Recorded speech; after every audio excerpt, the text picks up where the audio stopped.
If you haven't tried a New Orleans roast beef debris po' boy, you haven't lived. Today I'm showing you exactly how to get that slow cooked fall apart perfection in your own kitchen. I'm going to start out with a 4-pound chuck roast that's been lightly oiled. I'm going to poke some holes into it and stuff it with garlic, and then I'm going to season it with my Gator Dust Cajun seasoning.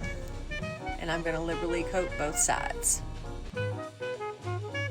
I've got a Dutch oven working on the stove right now with about 2 tablespoons of vegetable oil heated up at a medium-high heat. I'm going to take that roast and sear each side for about 6 to 7 minutes.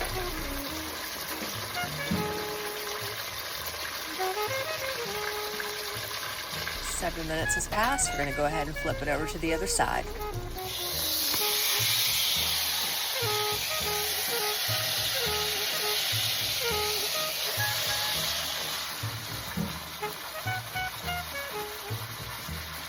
Once I've seared both sides to perfection, I'm going to set the chuck roast off to the side, and I'm going to be adding in 1 chopped onion. This is a yellow onion, and this is going to serve to deglaze our Dutch oven.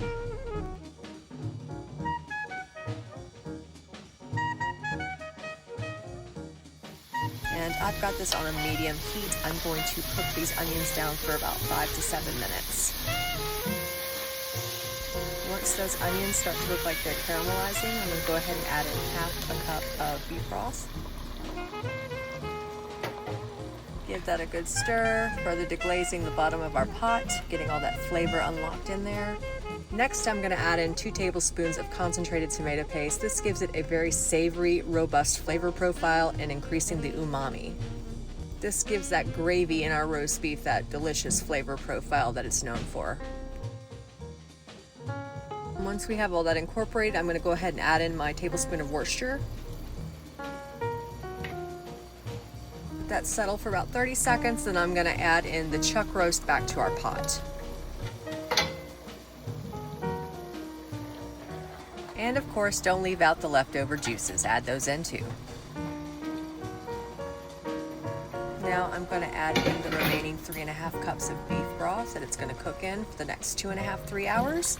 And I'm going to top it off with that bundle of thyme there. I increased the heat to bring this to a boil. Once I see that it's boiling, I'm going to put it down to a simmer and let it cook for, like I said, 2 hours, 2.5 hours. Just judge it. And then every 45 minutes, you're going to want to go in there and baste your roast that's been exposed with the juice. And 2.5 hours later, this is what we've got going on, folks.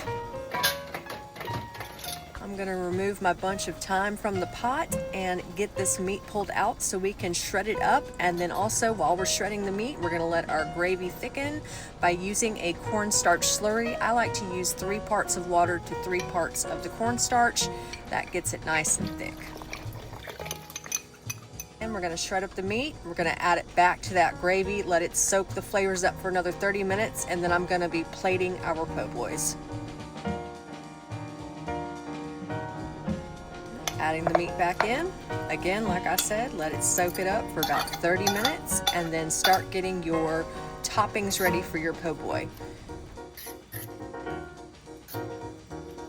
So on my po' boys, I start with a layer of the lettuce, followed by a layer of this delectable looking roast and gravy, and then top it off with some tomatoes.